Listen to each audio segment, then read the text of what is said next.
ये एक बच्चा है आरव चौधरी।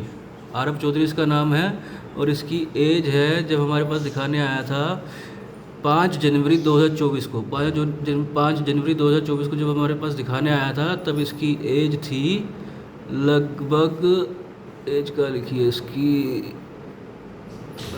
जॉइंट एज नहीं लिखी है इसकी, 3 साल का था ना लगभग, 3 साल 3.5 साल का था।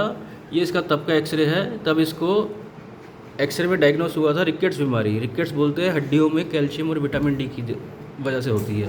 और रिकेट्स किसको बोलते हैं, जैसे ये इसका नी जॉइंट देख रहे हो, ये आपकी ऊपर थाई की हड्डी है, ये पटेल नीचे का, ये जॉइंट पूरा बाद में जब बड़ा हो जाता है बच्चा तो ये एक हो जाता है, यहीं से हाइट बढ़ती है, एपिफिशियल ग्रोथ प्लेट बोलते हैं इसको। ठीक है जी।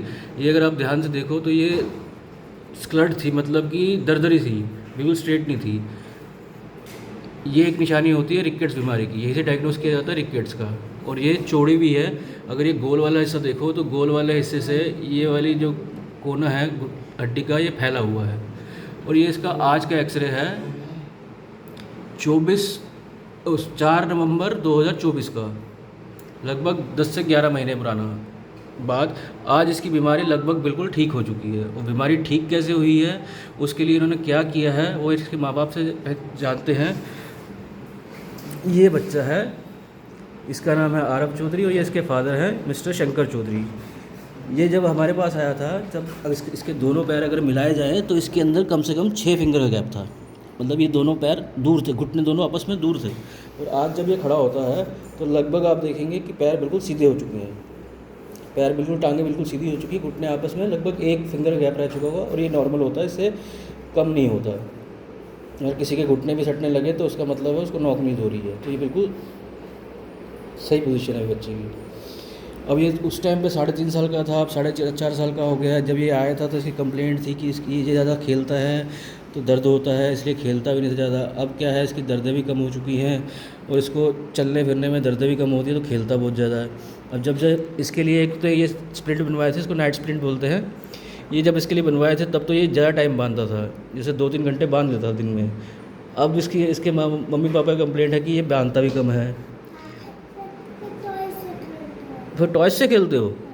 और तब इनके जो मोहल्ले वाले आसपास के पड़ोसी हो गए या इनके रिश्तेदार हो गए तो बहुत टोकते थे कि बच्चे की टांगें बहुत टेढ़ी है। मगर आज 10-11 महीने की मेहनत के बाद इनको खुद दिख रहा है कि इनके बच्चे की टांगें ठीक हो चुकी हैं।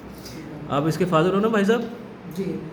अब आप मुझे अपने हिसाब से बताइए कि जब आप आए थे तब इसकी कंडीशन कैसी थी और आज इसकी कंडीशन कैसी है, मतलब आप सेटिस्फाइड हो या नहीं? बिल्कुल सर, सर के पास मैं आया था करीब 10-11 महीने के पहले आया था, तो बहुत ज़्यादा मेरे बच्चे का 6 फिंगर के अप्रोक्स यहाँ पर गैप था। तब आपको एक्सपेक्टेशन नहीं होगी कि पैर सीधे हो जाएंगे? हाँ बिल्कुल बिल्कुल सर, नहीं था। और मैं बहुत ढूंढने के बाद में सर के पास आया था। ठीक है, और अभी के टाइम पूरा बिल्कुल ठीक हो गया। थोड़ा सा बच्चा हुआ है तो सर अभी बोले हैं 3-4 महीने का और है, तो 3-4 महीने के अंदर में मुझे जहाँ तक लग रहा पूरा खत्म हो जाएगा, क्योंकि अभी तक पूरा खत्म हो चुका है। थोड़ा सा बीमारी, इसकी जो बीमारी थी बीमारी खत्म हो चुकी है। मगर अभी आप इसको जो सप्लीमेंट दे रहे हो, कैल्शियम विटामिन डी के सप्लीमेंट दे रहे हो, उसको बंद कर दोगे तो ये दोबारा से टेढ़ापन शुरू हो जाएगा, क्योंकि ये रिवर्स होता है अपने आप। तो अभी आप बंद नहीं कर सकते, 6 महीने मिनिमम मेडिसिन, और 6 महीने में लगभग इसकी टांगें बिल्कुल सीधी हो जाएंगी। उसके बाद आपको ये बांधने की ज़रूरत भी नहीं पड़ेगी, मगर अभी इसको बांधना पड़ेगा। ठीक है जी। और मेडिसिन इसलिए नहीं बंद कर सकते कि दवा, जो बीमारी तो ठीक हो चुकी है, आप मेडिसिन एकदम से बंद करोगे तो बीमारी दोबारा से नहीं निकल के आ जाए। ठीक है, तो अभी सब एज ए सप्लीमेंट इसको चलने दीजिए, और जो ट्रीटमेंट चल रहा है एज इट इज़ चलने दीजिए। जिसमें ट्रैक्शन भी दे रखी है, खिंचाव लगाने वाला एक इंस्ट्रूमेंट भी दे रखा है आपको, जो दिन में 2 बार सुबह शाम लगाते हैं। जूते में सोल बता रखे हैं आपको, और ये तो आप रात को सोते से बांधते हो। और इसका एंगुलेशन आज चेंज कर दिया है। बाकी आपके मम्मी पापा जो भी पड़ोसी थे सब सेटिस्फाइड है ना सब? हाँ सर, पहले बहुत ही बोलते थे मेरे सिस्टर वगैरह कि पैसा बहुत खर्च कर रहे हो, बहुत ज़्यादा पैसा खर्च कर दिया है, पैसा बहुत खर्च हो रहा है। ये लगभग खर्चा कितना होता है? ये तो एक बार में बनाने का खर्चा होता है, बार तो खर्चा आता नहीं है।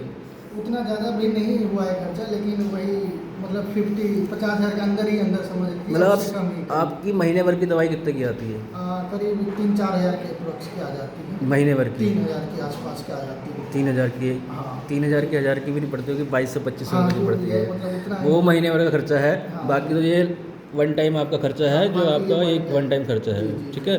तो लगभग आपका पहली बार पे 9-10 हज़ार रुपये खर्चा आ गया था। उसके बाद से वही जो 2200 या 2500 रुपये की मेडिसिन, वो तो बच्चे की एज के हिसाब जिस से हिसाब से हम- या कितनी कंडीशन ख़राब है, कितनी जो बीमारी ज़्यादा है कम है, उस हिसाब से ऊपर नीचे होती रहती है मेडिसिन। तो वो देख के किया जाता है। बाकी आप सेटिस्फाइड हो तो उससे ज़्यादा क्या बिल्कुल चाहिए? सर, काफ़ी ज़्यादा पहले बहुत ज़्यादा दिक्कत था और चलना भी मुश्किल होता था क्योंकि दर्द होता था ना पहले। अब तो अब तो रुक भी नहीं रहा है। अभी रुकता भी नहीं।